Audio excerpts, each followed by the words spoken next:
Salut tout le monde, j'espère que vous allez bien. Aujourd'hui on se retrouve dans cette nouvelle vidéo pour un nouveau tuto Fimo Laser. Ça fait très longtemps que je n'en ai pas fait et là je sais pas, aujourd'hui j'avais envie de faire de la Fimo Laser, du coup je vous propose un tuto. J'ai acheté un patron sur Palenco pour réaliser un porte-monnaie. Du coup aujourd'hui nous allons réaliser un porte-monnaie. J'espère que cette vidéo va vous plaire et je vous souhaite bon visionnage. Pour ce tuto je vais utiliser de la pâte jaune, vous pouvez évidemment utiliser la couleur que vous souhaitez, un patron porte-monnaie avec la petite attache qui a été fournie avec le patron directement, un rouleau pour étaler la pâte, une lame, un scalpel, une aiguille pour faire les petits trous, une paire de ciseaux, du fil assorti à la couleur et une aiguille.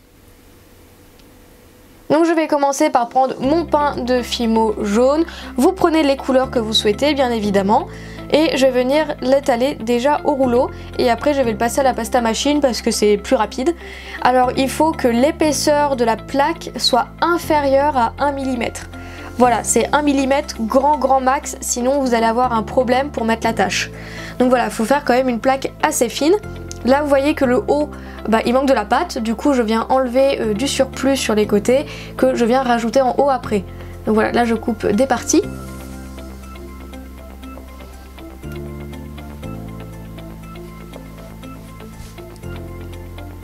Et je viens rajouter un bout en haut en raccordant.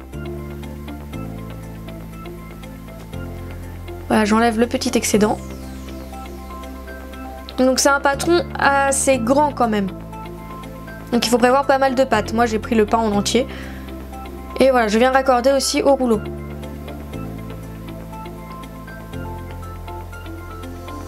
Une fois que la plaque est terminée, enfin qu'il y a assez de pâte partout, je viens remettre mon patron et je viens couper tout autour avec mon scalpel. Donc j'utilise le scalpel parce que c'est plus précis. Voilà, et je viens couper tout autour. Et j'adore faire cette étape, je trouve que c'est la plus satisfaisante de toutes.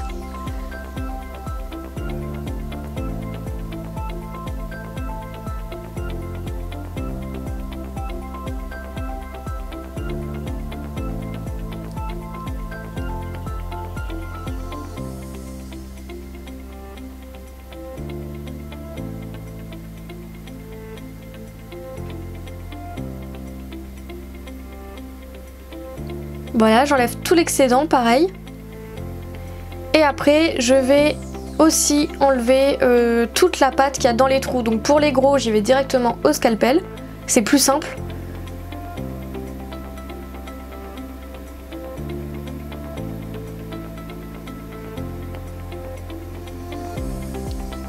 Et pour tous les petits trous, je vais utiliser une aiguille. Et ça, cette étape est ultra longue je trouve. Donc là j'ai suivi le modèle du patron, après si vous voulez broder un autre motif, vous pouvez totalement.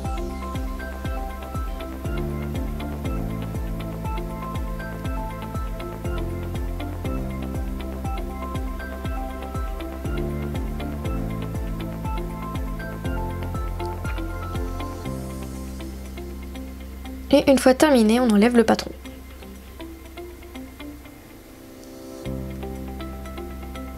Là, si vous voulez retoucher un petit peu les bords, les coupes, etc., c'est le moment. Donc là, vous voyez, on voit un petit peu trop de marques de scalpel à mon goût. Du coup, je repasse un petit peu avec la lame, je retouche un petit peu avec l'aiguille. Et une fois que ça vous convient, vous pouvez mettre au four à 130 degrés pendant 30 minutes. C'est une cuisson plus longue que la Fimo traditionnelle. Et voilà à quoi ressemble notre patron une fois cuit. Donc là il y a une petite marque de raccord à cause du rouleau que j'ai fait. Donc ensuite vous prenez votre aiguille, votre fil. Donc moi c'est du fil, à la base c'est pour faire les bracelets brésiliens le fil. Voilà, après vous pouvez prendre n'importe quel fil qui conviendra. Donc j'ai pris la couleur marron parce que je trouvais que c'était une couleur qui allait plutôt bien. Et de l'autre côté du fil je viens faire un nœud. Et là je commence à broder. Donc du coup je commence par le dessous pour cacher le nœud.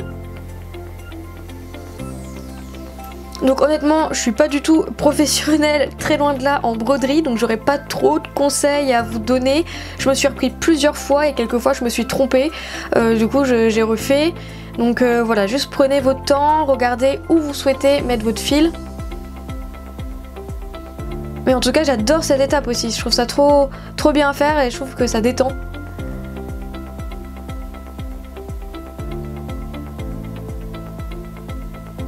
Donc voilà, vous réalisez le motif que vous souhaitez. Enfin, vous brodez comme vous souhaitez en fait.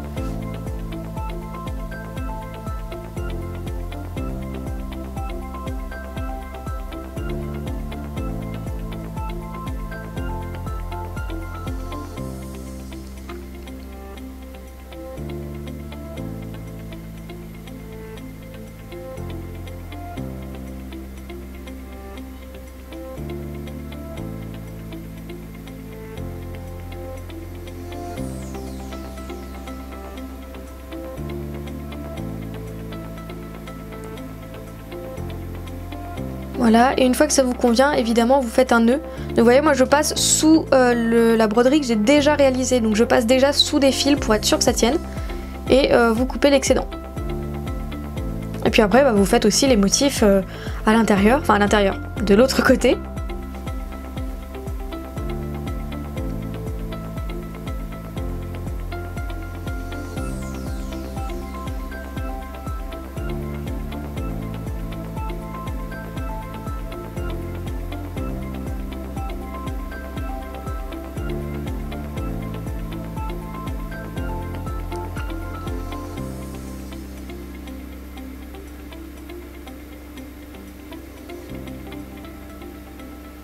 Et voilà le résultat, j'aime vraiment beaucoup, donc moi j'ai fait ce motif là, après vous pouvez changer le motif, vous pouvez faire complètement différent si vous avez envie. Et après on va l'attacher, du coup on le retourne, donc c'est pour ça on voit les nœuds de la broderie. Je viens mettre le petit fermoir, ouais on va dire ça, comme ça, voilà, on met une partie du fermoir, on met l'autre bout, donc vous voyez c'est pour ça qu'il faut faire des plaques de moins d'1 mm, sinon ça va être un petit peu juste pour fermer. Et je viens serrer le fermoir. Et voilà, on voit que le porte-monnaie prend forme et vous n'avez plus qu'à le clipser, enfin clipser, à le fermer quoi. Et voilà, je trouve vraiment bien. J'aime vraiment beaucoup, le format est nickel. Et ensuite, vous n'avez plus qu'à mettre votre monnaie dedans. Donc j'espère vraiment que ce tutoriel vous aura plu. En tout cas, j'ai adoré faire ce porte-monnaie. Je trouve que c'était quelque chose quand même de plutôt rapide à faire et très satisfaisant à faire. Voilà, c'est pas compliqué du tout. Il faut juste prendre un petit peu son temps. Et voilà, en tout cas, j'adore le résultat. Je trouve que ça rend super bien. Je le trouve vraiment cool. Donc dites-moi en barre de commentaires si vous comptez le refaire, si ça vous a plu, si vous voulez d'autres tutos Fimo Laser. N'hésitez pas à me le dire en barre de commentaires. Et sur ce, je vous fais plein de gros bisous et on se retrouve mardi pour la prochaine vidéo. Salut!